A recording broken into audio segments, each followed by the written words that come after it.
First, we need butter. Second, we need bread, obviously, and garlic. First, you need to cut the bread around this size. Then you need to melt that butter.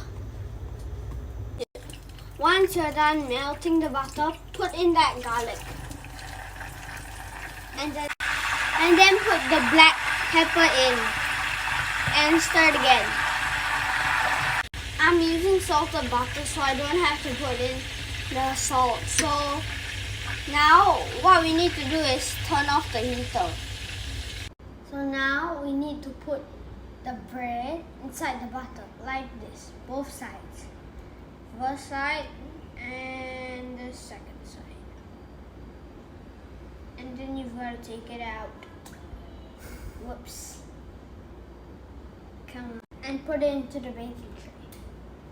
Now, since all the breads are buttered, so we have to put it to the oven for 180 degrees. It'll take about 5 to 8 minutes. So here is our delicious garlic breads. It's very, very crispy. And if you try, I wanted to try one, but it's still too hot now. So thanks for watching. Bye. And don't forget to subscribe and ring that bell.